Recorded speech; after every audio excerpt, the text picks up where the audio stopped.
You ask Tiger to solve. This deals with linear equations with one unknown. The final result is m equals 2. Let's solve it step by step. Group all m terms on the left side of the equation. Add 20m to both sides.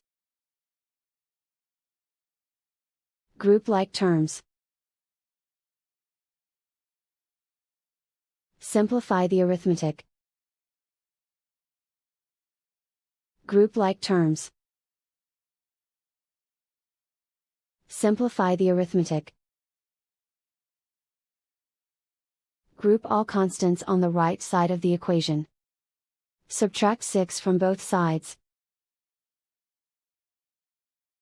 Simplify the arithmetic.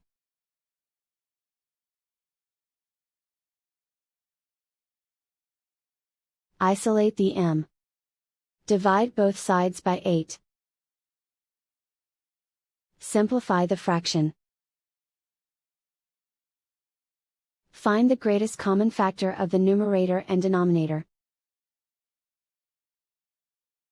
Factor out and cancel the greatest common factor. And so the final result is m equals 2.